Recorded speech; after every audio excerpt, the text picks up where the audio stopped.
Sir, we appreciate your concern, truly we do. But we have veterinary behaviorists, specialists from the university, even a consultant who works with active duty canines.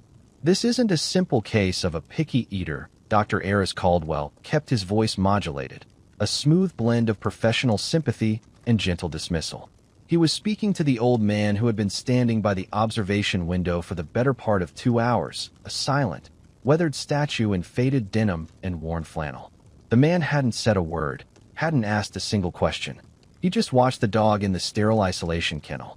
The dog, a magnificent Belgian Malinois named Rex, lay motionless on the cool concrete floor, a coiled spring of muscle and potential energy that had somehow come unwound. The old man finally turned his head, his movements slow and deliberate, economical. His eyes, a pale, washed-out blue, weren't clouded by age but were startlingly clear, and they held Caldwell's gaze for a moment longer than was comfortable. "He's grieving," the old man said. His voice was raspy, like dry leaves skittering across pavement, but it carried a strange weight, a quiet authority that didn't match his stooped shoulders or the tremor in his hands. "Grief isn't a behavioral problem.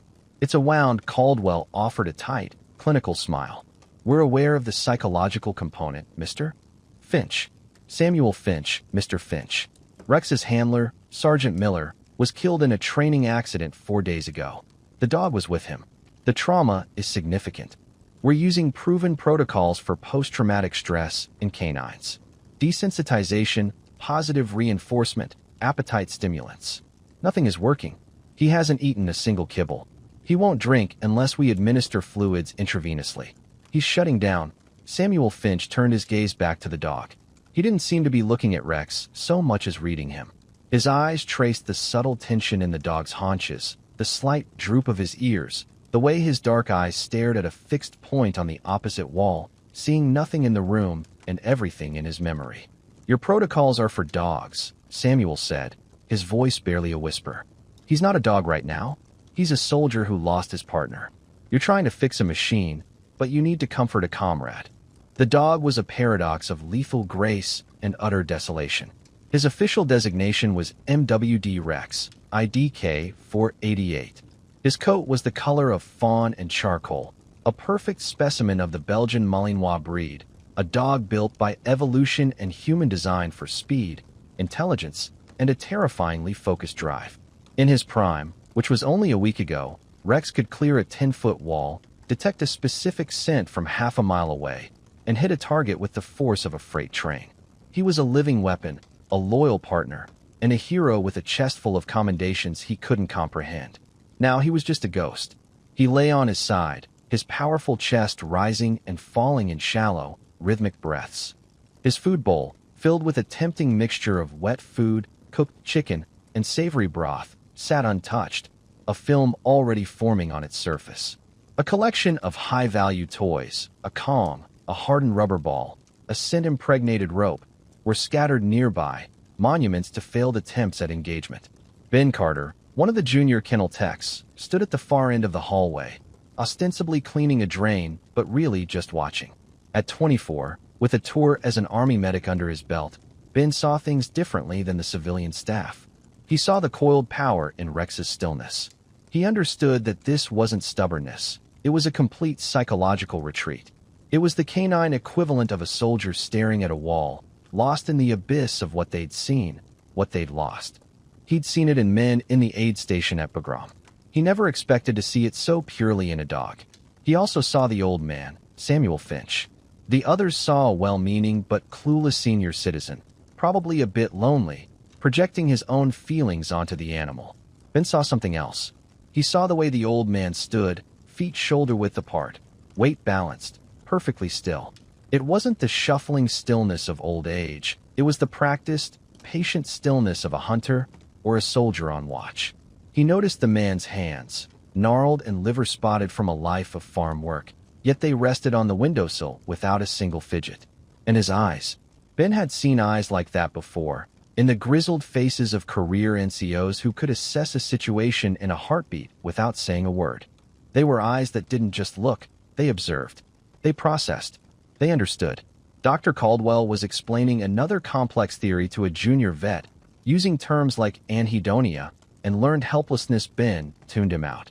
He knew, with a certainty that settled deep in his gut, that the doctor's textbooks didn't have the answer. The answer, if there was one, was standing right beside him, smelling faintly of soil and old wool, watching the broken soldier in the kennel with an expression of profound, silent empathy. Samuel Finch's granddaughter, Sarah, was a weekend volunteer at the shelter. She was a bright, bubbly college student studying to be a vet tech, and she adored her grandfather. During a phone call, she tearfully told him about the heroic military dog who had arrived, a beautiful animal who was dying of a broken heart. She didn't expect him to do anything. She was just sharing a burden. The next morning, he was there. He'd driven his dusty, 20-year-old pickup truck 50 miles into the city, parked in the visitor's lot, and walked in without announcement. He didn't ask for Sarah, didn't introduce himself as a concerned relative of a volunteer. He simply found the observation window for the isolation kennels and took up his post. For the first hour, the staff had mostly ignored him, assuming he was a visitor waiting for an appointment. Then Dr. Caldwell, in his perpetual motion of authority, had noticed the static figure. His initial approach was polite, a standard "Can I help you, sir?" When Samuel simply said, "I'm here for the soldier," Caldwell's professionalism kicked in, seeing a confused old man who needed to be gently managed. He explained the situation with Rex, using the simplified, reassuring tone one might use for a child. Samuel just nodded, his eyes never leaving the dog. He absorbed the information without comment, his silence a stark contrast to the anxious energy buzzing around the facility. It was that silence that started to unnerve them. It wasn't vacant. It felt heavy, purposeful. Ben had been the one to bring the old man a cup of water. "Can I get you anything, Mr. Finch?" he'd asked quietly. Samuel had taken the cup, his gnarled fingers surprisingly steady. "Thank you, son." He took a small sip, his gaze still fixed on Rex. "They're trying too hard," he'd murmured, more to himself than to Ben. "The dog doesn't feel pressure from the enemy. He feels it from his own side. They're his command, and they're telling him he's failing. They think they're offering help. He thinks he's disappointing them. It's making it worse." Ben felt a chill run down his spine. In one simple observation, the old farmer had articulated something more profound than anything Dr. Caldwell had said all morning. He had framed the problem not in terms of animal behavior, but in terms of duty, command, and loyalty. He was seeing the situation from the dog's point of view, a soldier's point of view. Now, after Caldwell's polite dismissal, the shelter director, a pragmatic woman named Maria, walked over. She looked exhausted. "Eris, we're losing him. His kidney function is starting to decline. We can't keep him on N4 drip forever." Caldwell ran a hand through his perfectly styled hair. "I know. We can try a different appetite stimulant, maybe a low-dose sedative to break the anxiety cycle." Maria looked from the frustrated doctor to the quiet old man. She saw the desperation in one and a strange, unnerving calm in the other. On a sheer whim, a move born of having no other options left, she looked at Samuel. "Mr. Finch, you said he's a soldier. What would you do?" Caldwell looked aghast, but Samuel answered without hesitation, his eyes still on Rex. "I'd sit with him. I'd share his watch." Dr. Caldwell protested vehemently. "Maria, that's a liability. We can't let an 81-year-old civilian into the kennel with a distressed, 80-pound Malinois. He's a highly trained weapon. He's unpredictable. He's also dying," Maria countered, her voice sharp. "Your protocols aren't working. Everything you've done has failed. What's the alternative? We euthanize a war hero because our science can't fix a broken heart." The argument was short and decisive. Desperation won. Caldwell, fuming but overruled, began to recite a list of rules to Samuel. "You will not make any sudden movements. You will not attempt to touch the dog. You will not make direct eye contact for more than 2 seconds. You are to remain in the designated safe zone by the door. If he shows any signs of aggression, a lip curl, a low growl, you hit this panic button immediately. Do you understand?" Samuel Finch simply nodded, his expression unchanging. He didn't seem intimidated by the dog or chastened by the doctor's condescending tone. Ben unlocked the heavy kennel door. The air inside was thick with the scent of antiseptic, stress, and something else. A kind of metallic tang of sorrow. Rex didn't move as the door opened, didn't even lift his head. Samuel stepped inside, and Ben swung the door shut behind him, the lock clicking with a heavy finality. Through the thick safety glass, the staff watched, a silent audience at a strange, quiet play. Dr. Caldwell stood with his arms crossed, a tablet in hand, ready to document the inevitable failure. Samuel ignored the designated safe zone, the tape on the floor, the panic button on the wall. He ignored the food bowl and the toys. He walked slowly, deliberately, to the wall opposite the dog, about 10 feet away. He didn't face Rex. Instead, he sat down, his back straight against the cool cinder blocks, and arranged his legs in a comfortable, cross-legged position. It was a movement that should have been difficult for a man his age, requiring creaks and groans, but he did it with a fluid, practiced ease that was startling. And then he did nothing. He just sat. He didn't look at the dog. He didn't speak. He looked straight ahead at the blank wall, his posture relaxed but alert. His hands rested on his knees, perfectly still. He began to breathe, long, slow, deep breaths that were visible even through his flannel shirt. Inhale, exhale, a steady, silent rhythm in a room thick with tension.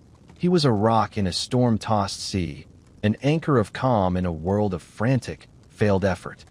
Outside the kennel, the world was a flurry of hushed whispers and anxious motion. Dr. Caldwell paced back and forth, muttering about liability and protocol. "This is pointless," he said to Maria, his voice tight with frustration. "He's just sitting there. What is that supposed to accomplish? It's unscientific. It's folk wisdom. We're wasting precious time." Maria didn't answer.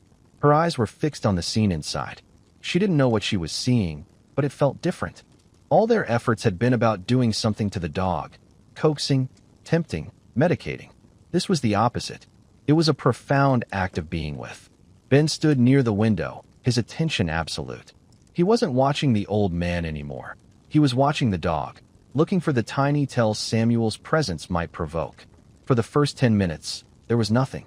Rex remained a statue of grief. Then Ben saw it. A flicker. The dog's left ear, the one facing away from Samuel, swiveled back a single, almost imperceptible, degree. It was an involuntary reaction, the canine equivalent of a subconscious acknowledgement of a new element in the environment. It wasn't a threat assessment. It was just information gathering. Another 5 minutes passed. Samuel's breathing continued its steady, metronomic rhythm. He was a part of the room now, as permanent as the concrete floor and cinder block walls. Then came the second sign. Rex's nostrils flared, just once, taking in a long, slow scent. He was cataloging the old man. The smell of earth, of wool, of old age, of something else. Something faint and long forgotten. The scent of shared experience. "He's not doing anything," Caldwell grumbled, making a note on his tablet. Subject shows no signs of engagement. Ben wanted to tell him to shut up, to just watch. He wanted to explain that in a tactical situation, in the wild, the absence of action from a newcomer is a powerful signal. It means, "I am not a threat." It means, "I am not here to take anything from you." Samuel wasn't demanding a response. He wasn't asking for trust. He was simply offering a shared, safe space. He was establishing a perimeter of peace. His stillness wasn't passive. It was an act of communication. It was a language Rex, the soldier, understood far better than the pleading, high-pitched, "Who's a good boy?" he'd been hearing for 4 days. The old man was speaking his language, the silent language of the watch. An hour bled into 2. The initial cluster of onlookers at the window thinned out as the lack of overt action bored them. Only Maria, Ben, and a deeply skeptical Dr. Caldwell remained. Inside the kennel, the tableau was unchanged. Samuel Finch sat against the wall, a pillar of tranquility. His eyes were half-closed now, but he wasn't sleeping. His posture was still too alert, his breathing too controlled. He looked like a man meditating, or praying, or standing a very long and lonely post. Ben noticed that Samuel had subtly shifted his position. He was no longer directly opposite Rex, but slightly off to the side, presenting more of his profile. It was another signal, a non-confrontational posture that reduced his perceived size and threat level. These were not the random movements of an old man getting comfortable. Every action, no matter how small, felt deliberate, freighted with an ancient, unspoken knowledge. Inside the kennel, Rex's world, which had been a tight, gray knot of grief, began to loosen at the edges. The overwhelming pressure he felt from the anxious humans outside, their frantic energy a constant demand on his shattered senses, had been replaced by a pool of profound calm. The old man's rhythmic breathing was like a slow drumbeat, a signal of normalcy that cut through the static in his head. His presence wasn't an intrusion, it was a foundation. For the first time in 4 days, Rex shifted his body. It was a small movement, just a slight uncurling of his spine, an easing of the rigid tension in his shoulders. He lifted his head, not to look at Samuel, but to rest his chin on his paws, his eyes now open and aware. He wasn't staring into the ghost of the past anymore. He was present. He watched the wall in front of him, but his senses were tuned to the old man at the edge of his periphery. The man was a known quantity now. Safe, predictable, calm. Ben saw the shift, and his breath caught in his throat. He looked at Caldwell, who was frowning at his tablet, completely missing the monumental change that had just occurred. "Did you see that?" Ben whispered to Maria. He relaxed. His whole body just let go. Maria nodded, her eyes wide. "What is he doing?" "He's de-escalating," Ben said, the word coming to him from some long-forgotten training manual. "He's not trying to cheer him up. He's showing him it's safe to stand down." The third hour began. The fluorescent lights of the kennel hummed, a constant, sterile drone. Samuel shifted again, this time reaching slowly into the pocket of his flannel shirt. The movement was telegraphed, unhurried, giving the dog ample time to observe and process it. Caldwell tensed, his hand hovering near the intercom button. "What's he doing?" I told him no sudden movements. From his pocket, Samuel produced nothing more than a small, crumpled piece of wax paper. He unwrapped it with the same patient slowness. Inside was a piece of dried beef jerky. He didn't offer it to the dog. He didn't toss it or use it as a lure. He put one end in his own mouth and bit off a piece, chewing it with a slow, deliberate motion. The smell of cured meat, a faint but savory scent, drifted across the small room. Rex's nose twitched. His head lifted a full inch. His eyes, for the first time, moved from the wall and flickered toward the old man. He watched Samuel chew and swallow. Then, Samuel broke off another small piece and placed it on the concrete floor, about halfway between them. He didn't push it forward. He didn't look at the dog. He simply placed it there and returned his hands to his knees, resuming his vigil. The piece of jerky lay on the gray floor, a silent offering. It was not a bribe. It was not a reward. It was a communion, a shared meal. "I am eating. This is a time of peace. Here is your portion." For a full 5 minutes, nothing happened. The jerky sat there, a test of will, a question hanging in the silent air. Rex's gaze was fixed on it. His body was a study in conflict. The deep, instinctual wiring of his training screamed at him not to take anything from a stranger, not to break position. But the deeper, more ancient instinct of a pack animal, recognizing a calm and steady leader, was pulling him forward. Slowly, painfully, he began to move. He didn't stand. He crawled, his belly low to the ground, in a posture of complete submission and trust. It was the movement of a puppy, not a trained weapon. He slid across the floor, his claws making a soft scraping sound, until his nose was just inches from the jerky. He sniffed at once, his eyes flicking up to the old man, who remained perfectly still, his gaze on the far wall. Then, with a delicate motion of his tongue, Rex took the jerky into his mouth. He didn't gulp it down. He held it for a moment before chewing and swallowing. And then he laid his head back down on the floor, right where he was, halfway between his starting point and the old man. He had crossed the line. He had accepted the offering. Outside the window, Maria let out a sob, a choked sound of relief and wonder. Dr. Caldwell stared, his mouth slightly agape, his tablet forgotten in his hand. He had just witnessed something that defied every protocol, every flowchart, every bit of data-driven science he had ever learned. He had witnessed magic, and it looked like an old man and a broken dog sharing a piece of beef jerky. Samuel didn't press his advantage. He didn't immediately offer more food or try to pet the dog. He understood that the first step was the hardest and needed to be honored. He simply sat, allowing the new equilibrium to settle in the room. He gave Rex another hour, letting the dog process the interaction, letting him understand that accepting the food had not resulted in any new demands or pressures. The quiet companionship resumed, but it was different now. A bridge had been built across the chasm of grief. Finally, Samuel reached into the deep pocket of his canvas work jacket. Again, the movement was slow, deliberate. He pulled out not food, but a length of old, worn leather. It wasn't a modern nylon leash. It was a handler's lead, at least 50 years old. The leather was dark with age and oil from hands long past. The brass clip tarnished, but strong.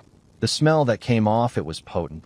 The smell of work, of sweat, of countless dogs, of history itself. He didn't try to clip it to Rex's collar. He simply coiled it and placed it on the floor next to the first piece of jerky's spot. Rex's reaction was immediate and profound. His body went taut, his ears shot forward, and his eyes locked onto the leash with an intensity that had been absent for days. That leash was a symbol he understood more deeply than words. It meant purpose. It meant partnership. It meant a job to do. It was the key to his entire world. Samuel then took out the bag of kibble that the staff had left by the door. He poured a small handful onto the floor near the leash. He didn't use the bowl. The bowl was part of the failed experiments, part of the pressure. This was different. This was a field ration laid out by a partner. Rex got to his feet. His movements were stiff at first, but steady. He walked over to the pile of kibble. He nosed the old leather leash, inhaling its scent, and then he began to eat. The sound of his chewing, the soft crunch of kibble, was the most beautiful sound that had filled the shelter in days. He ate the first handful, then looked at Samuel. The old man poured another.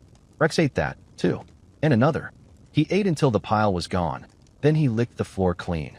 He looked at Samuel, and for the first time, his tail gave a single, tentative thump against the floor. A question. A thank you. Acknowledgement.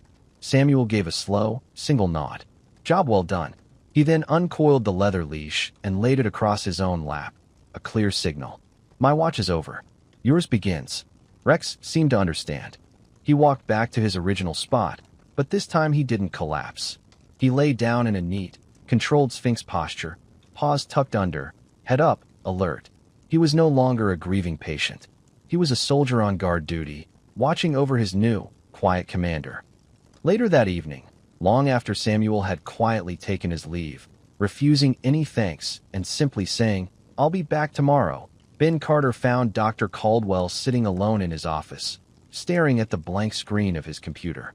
The swagger was gone, replaced by a deep, thoughtful humility. Rex was sleeping soundly in his kennel, his belly full, his breathing deep, and even for the first time since he'd arrived. I don't understand what happened, Caldwell said, not looking at Ben. None of my training, none of my research can explain it. It was like he was speaking a different language. Ben said quietly. He leaned against the doorframe. I did a little digging. Mr. Finch's granddaughter, Sarah, she didn't know much. Just that he served a long time ago. Said he never talks about it. Ben hesitated, then committed. But I recognized the leash. That specific braided leather, the brass clip.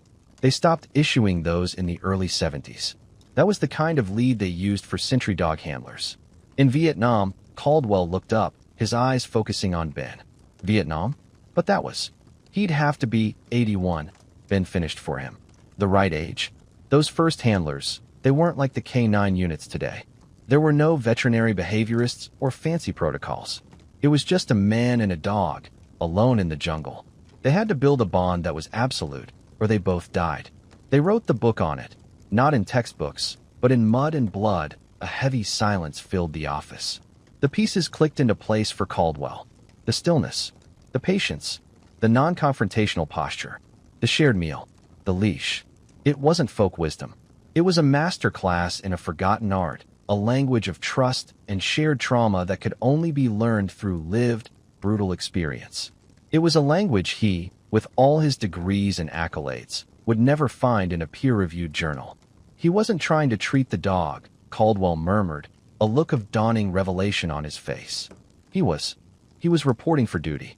He was showing Rex he wasn't alone on watch. Ben nodded. He gave him back his purpose. He didn't see a patient. He saw a comrade. The next day, when Samuel Finch's old pickup truck pulled into the parking lot, Dr. Caldwell was waiting for him. There was no arrogance in his posture, no clinical distance in his eyes. He simply stood there, a student waiting for his teacher. Mr. Finch, he said, his voice full of a new, profound respect. Thank you. I have a lot to learn. If you'd be willing, I'd be honored to just watch and listen. Samuel looked at the humbled young doctor and then toward the kennels, where he knew a soldier was waiting for him. He gave a small, quiet smile. "The dog's the teacher," he said. "I'm just an old farmer who remembers the language. Let's go see how our boy is doing together." The old handler, the young doctor, and the medic who saw the truth walked toward the kennel, not as a team of experts managing a case, but as three men going to comfort a friend. The healing was far from over, but for the first time, for everyone involved, it had finally, truly begun.